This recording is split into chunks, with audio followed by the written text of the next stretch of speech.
Music Theater Works has brought the popular musical Pippin to the North Shore Center for Performing Arts in Skokie. Explaining the plot of Pippin is about as useful as trying to recall and interpret the details of a dream. What happened is not exactly clear, but the fact that your brain was trying to help you organize your thoughts and work through your anxiety is what's important. This is Reno Lovison, executive producer at Chicago Broadcasting Network and theater reviewer for Chicago Theater and Arts, where you can read this review if you prefer not to listen. For context, I'll tell you that the character of Pippin is played by Connor Rippiger. As the play begins, Pippin has recently completed his education with honors at a fine school in Italy, and he's the eldest son of Charlemagne, yes, the one from 780 AD or thereabouts. The boy Pippin is anxious to start his life and make his way in the world, but in his way are the somewhat comic duo of his stepmother Fastrada and stepbrother Louis, who feel that if they can rid themselves of Pippin, Louis can advance to the position of first heir to the throne.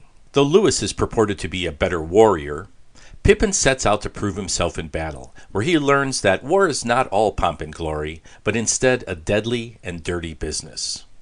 Pippin's larger-than-life grandmother Bertie encourages the lad to enjoy life and frankly have more sex, which he tries, but his varied experiences bring him little pleasure and take him no closer to a fulfilling life. An exhausted Pippin falls into the arms of wealthy widow Catherine, who has a small boy, Theo. But again, the promise of a quiet and distracting domestic life is no more fulfilling to the restless youth. Ultimately, Pippin finds himself back in the palace of Charlemagne, where he becomes king after the untimely death of his father. Saddened by the injustices of the world around him, Pippin attempts to right some of the wrongs he sees, but learns that the problems are more complex than they appear on the surface. The entire phantasmagoric experience is orchestrated and narrated by a character known as the leading player, performed by Sonia Goldberg, who promises us a finale that we will never forget.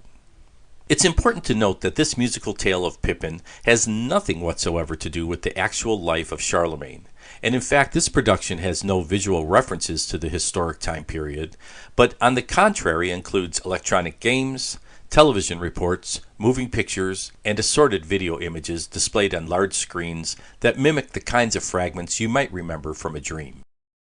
Dramaturg Nathan Lamp alludes to a number of events from the 1980s and 90s that inform and are reflected within the play, which may be true. You can find his liner notes in the program or online and see what you think.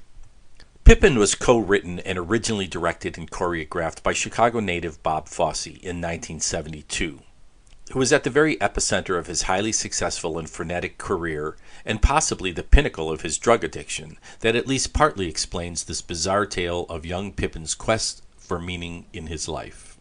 If you've seen the TV Fosse-Verdon series or have knowledge of Fosse from somewhere else, you'll see that Fosse's fingerprints, or dare I say footprints, are all over this psychedelic fever dream that keeps the dancers swarming as a packed group on and off the stage with bent knees, then exploding into motions that range from belly crawls and split to grand jetés and muscular lifts. Co-choreographers Molly Ann Nunn and Caitlin Pasquinelli got all they demanded from their talented company, who kept the non-stop action energetic and entertaining throughout the demanding performance. Director Kyle A. Dugan with assistant director Patrick Tierney did an expert job of wrangling this rather large cast of about 20 players on and around the rather limited area of the more intimate North Theater stage in the Skokie complex. This production is a feast for the senses that makes use of the entire spectrum of theater craft. Shane Sinal supplied a much-needed multi-level set design that provided additional room for movement, including some clever areas to make unusual entrances and exits, as well as store props and fixtures. The lighting effects of Andrew Myers were key components of several scenes. Jasmine Aurora Medina's colorful and eclectic assortment of risque and fantastical costumes added to the fragmented and chaotic action.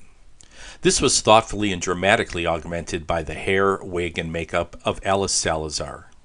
Many of the characters, notably Pippin and the leading actor, are gloved, which is no doubt a nod to Fosse's iconic jazz hands and his desire to accentuate hand movement as part of dance.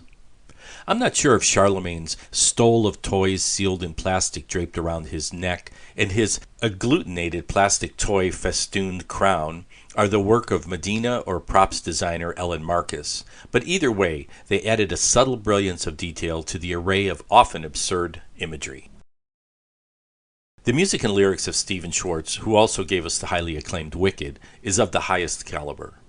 Schwartz almost simultaneously wrote Godspell, and the stylistic similarities between the two musicals is difficult to miss.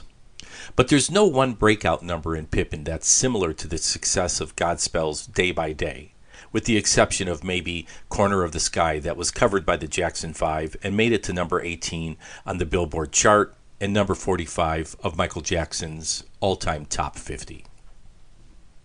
Music Theater Works is known for musical excellence, and they do not disappoint us in this production.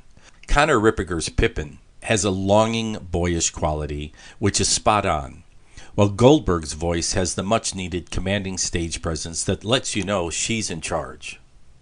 Chorus master Sasha Gerritsen kept the choral numbers sharp. The ensemble chord in Morning Glow at the end of Act 1 was perfection. There's a tendency to take the orchestra for granted in musical theater, as our attention is on the actors.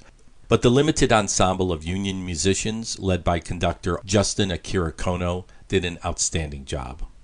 On the surface, Pippin seems weird and fragmented, but the Tony Award-winning musical, in retrospect, at least in my mind, is deeply reflective of the competitive and often tormented mind of Fosse, and in a larger context, the reflection of us all as we strive to live more meaningful lives. My initial response was to characterize Pippin as the Fantastiks meets Godspell, and as I complete this review, I feel this brief description is not far off. I highly recommend Pippin by Music Theater Works at the North Shore Center for Performing Arts in Skokie through June 25, 2023. Running time is 2 hours and a half with one 15-minute intermission. For tickets and information, visit musictheaterworks.com or call the box office at 847-673-6300. Though the production has an overall comedic tone, it contains adult themes and language, as well as allusions to sexual activity, murder, and suicide, which may not be appropriate for everyone. It's awkward and sometimes confusing to mention the names of all of the cast members during a podcast, so I'll include a full cast list on our website at chicagobroadcastingnetwork.com. If you're interested in making music of your own, consider piano lessons at the Lakeshore Music Studio in Chicago's Gold Coast Old Town Lincoln Park area. Visit lakeshoremusicstudio.com. As always, if you need production assistance with your podcast or video for your business or organization, check out renoweb.net. If you're a regular podcast listener, be sure to like and share our podcast and consider listening to Growing Older with Gusto to hear about older people who are living their best life. This is Reno Lovison, executive producer at ChicagoBroadcastingNetwork.com.